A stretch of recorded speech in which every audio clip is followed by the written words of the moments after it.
Now, these first three books, How to Save Your Own Seeds, Seed to Seed, and Seed Garden, I would consider introduction seed books. And so these are books for folks who have never harvested any seed and who want to just learn about it, jump in and try something out, or more than just try something out. Get better too. There's a lot of information here. And it's possible that any of these books could be your seed guide. Welcome to episode 58 of the Seed Farmer Podcast. The podcast where I want you to harvest seeds from some of the vegetables and flowers growing in your farm or garden, and then to plant that seed out to grow delicious vegetables and beautiful flowers. If you enjoy the Seed Farmer Podcast and find it to be a good resource that helps you improve your seed work and farming, please support the show at spreadsheet.farm/support-podcast. I'm your host, Dan Brisebois, seed grower at Tournesol Cooperative Farm and author of The Seed Farmer, a complete guide to growing, using, and selling your own seeds. Today's mini-sode is all about my favorite seed books.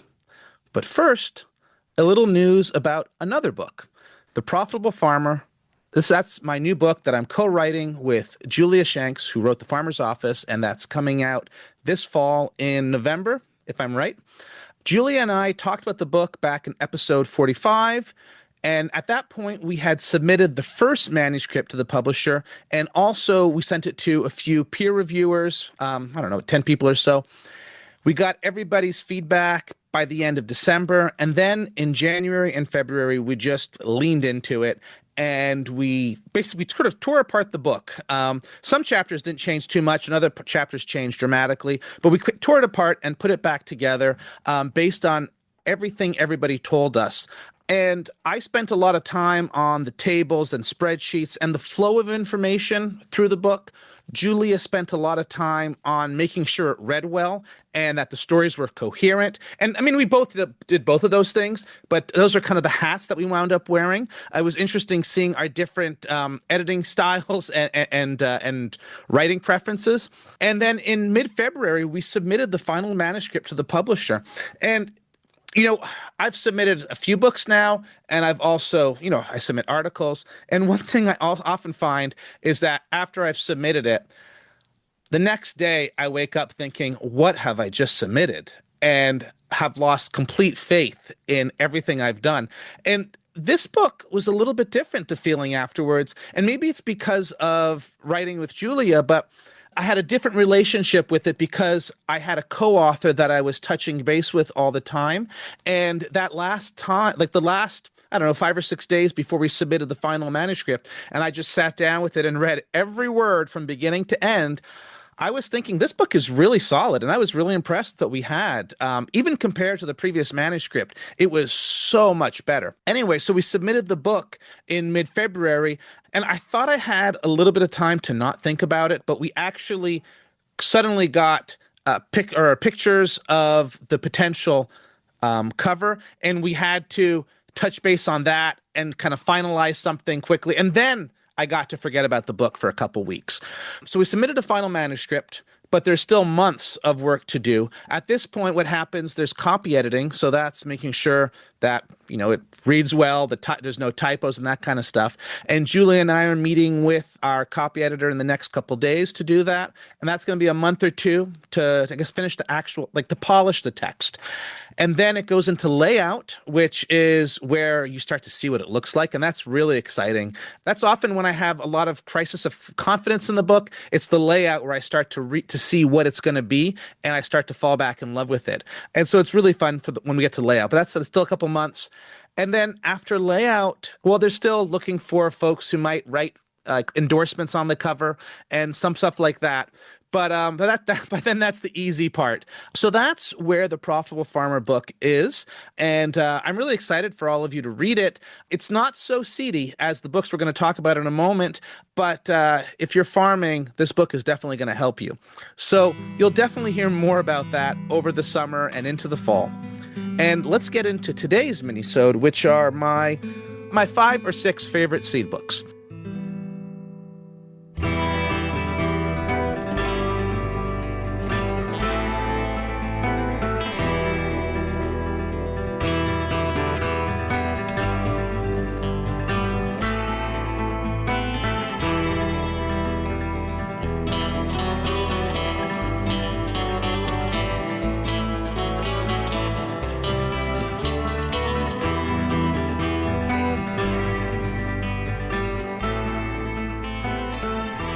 So the first book that I'm going to talk about is called How to Save Your Own Seeds, a handbook for small-scale seed production. This book is published by Seeds of Diversity Canada, and the version I have is, I have a couple versions of it, but I think this is the 6th edition. I think this is the latest edition. And this is, it's a thin book. It's about 70 or 80 pages, maybe 68 pages it looks like. But it is amazing how much it covers. And it covers all the basic garden vegetables that you might imagine. And it's really simple, simply laid out, and walks you through how to keep the seeds of each of them, how to save your own seeds, as the title says. So, and now this book is, if you're in Canada, it's definitely easy to get directly from Seeds of Diversity, or a lot of seed companies like our own, Turnasol Cooperative Farm. A lot of seed companies offer this book too. In the US, I'm not actually totally sure how you'd get it, but it's probably the lowest priced of all these books. So if you're just looking for something simple, this might be the one to go for. So that's How to Save Your Own Seeds. This is a really good intro book. The next book is a book that, if you've been kind of gardening or farming for a long time, you might recognize. It's called Seed to Seed, Seed Saving and Growing Techniques for Vegetable Gardeners by Suzanne Ashworth. Now, the second edition is from 2002, and this book was a gateway book for me into seed, because whereas the first book, the How to Save Your Own Seeds, has, I don't know how many, let's say there's 20 or 30 crops in it. There might be less, there might be more, but there's the basic garden vegetables. Seed to Seed has hundreds and hundreds of different species, and it really helped me understand how different crops are related together. And it had basic seed growing information for each of them. And it had some recommendations for what does well in different climates. I found that in my northern climate, we could do a lot more than what the book says. But this book is just a really good book to have a bit of information about a lot of different crops, which can be hard to find in many other books. So Seed to Seed is just a great next step book. Now, Seed to Seed sort of got rewritten. There's sort of a new edition, but it's actually a different edition. It's actually a new other book completely, because there's different authors. So this is book 3, is called The Seed Garden, The Art and Practice of Seed Saving. This book was published in 2015, and in many ways is an updated Seed to Seed book. There are many more species than you'll find in a lot of seed books, but not as many as Seed to Seed. So I don't think it replaces it. I think if you really are going to do a lot of seed work, it's worth having both of these books on your library shelf. And Seed to Seed was a bit cursory. Like, it was short paragraphs on how to approach extracting seed or growing the seed, and that's how you pack a lot of varieties or a lot of species in one book, is by being shorter. Because the Seed Garden is a little bit of a longer book and has a little bit less crops, it goes a bit more detail for each of those crops. And one thing with this book is, and maybe it's just the way printing has changed, but it has beautiful pictures in it, full color pictures that really show what you need to see about those crops. So the Seed Garden is the third book I'll mention. And now these first 3 books, How to Save Your Own Seeds, Seed to Seed, and Seed Garden, I would consider introduction seed books. And so these are books for folks who have never harvested any seed and who want to just learn about it, jump in and try something out, or more than just try something out. Get better too. There's a lot of information here. And it's possible that any of these books could be your seed guide if you only want to have one book and are not planning on going really deep into growing seed. Now, the next book is kind of the advanced seed book. And this book is called The Organic Seed Grower by John Navazio. And John Navazio is somebody who, if you've listened to this podcast for a while, his name comes up consistently. He was one of my key mentors and a mentor to so many growers. And this is the book that he wrote. It came out in 2012, and it has comparable species to that first book I mentioned, How to Save Your Own Seeds, except there's a long chapter on each crop. And it's much more about growing high quality seed at a commercial level. And it goes deeper into environmental concerns, such as, fertilization temperatures and pollination temperatures and what crops will do best under certain situations. It talks a bit about disease, has more information about fertilization, a lot of information about what you'd be selecting for. And so this is really a seed grower handbook. And the tagline, I didn't read the whole title is The Organic Seed Grower, A Farmer's Guide to Vegetable Seed Production. So it's a guide for seed farmers. This is the advanced level book. This book also has really, really beautiful pictures from it. And it has, it's a lifetime of knowledge that John accumulated, synthesized in this one book. So that is number 4 on my list. The next book I'm going to mention is called Breeding Organic Vegetables, a step-by-step guide for growers.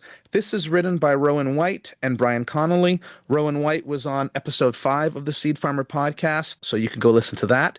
But this is a book that Rowan and Brian wrote in 2011, and it's a book that it's actually hard to find a physical copy nowadays, but it was published through a SARE grant, and so you can download it as a PDF from the internet. So this is the most accessible of these books because you can get it for free.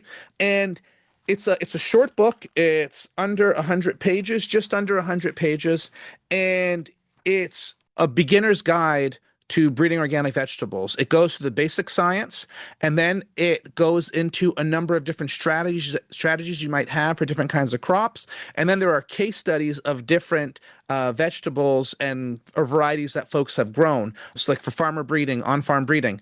I love this book. I love all the other seed books for sure, but the plant breeding is what really gets me excited.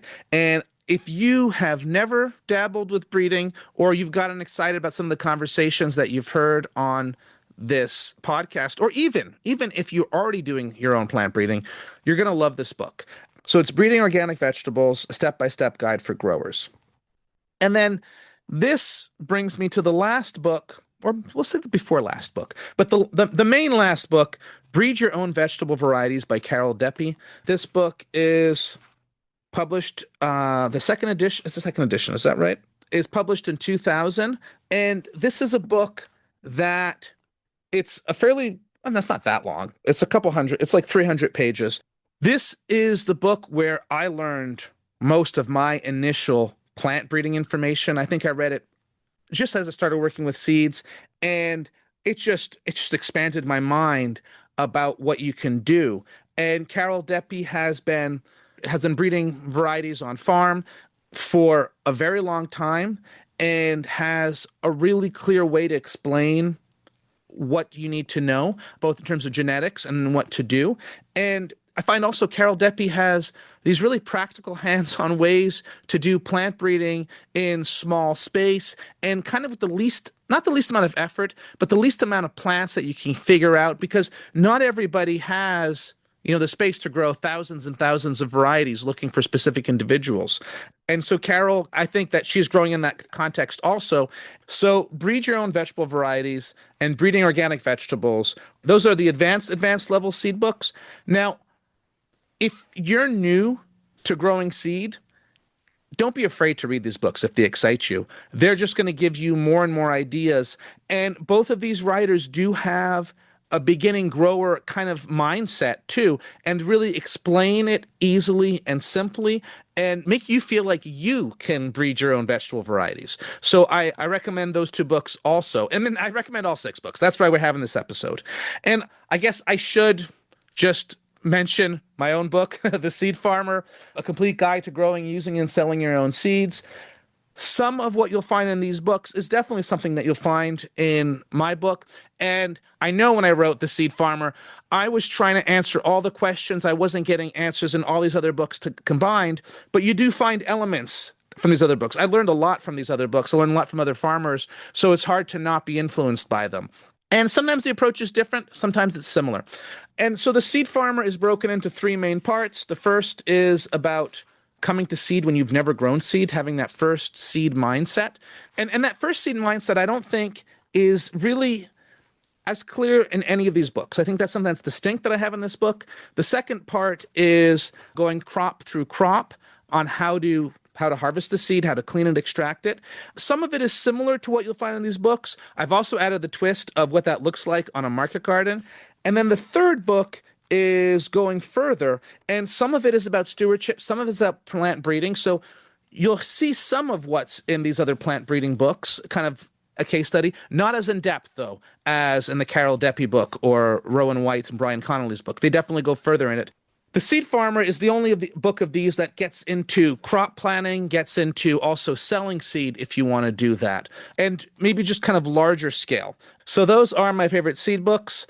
I feel funny saying that about a list that also includes my book. So those are my 6 favorite seed books and also my Seed Farmer book.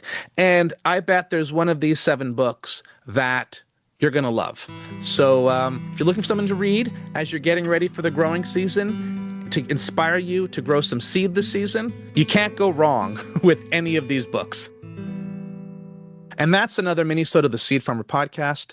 Thank you to Sophie et Cedalton for the theme music. You can hear more of their music at sophiecedalton.com. Thank you to Molly Brisebois for editing this episode, and thank you so much for listening. You can find more seed growing resources on my blog at seedgrowers.farm. While you're there, you can subscribe to my newsletter full of seed growing, crop planning, and farm spreadsheets. You can also find out where to order a copy of my book, The Seed Farmer, a complete guide to growing, using, and selling your own seed. And you can support the podcast at spreadsheet.farm/support-podcast. If you haven't already subscribed to the podcast, now's the time. You wouldn't want to miss the next episode. Until then, happy farming.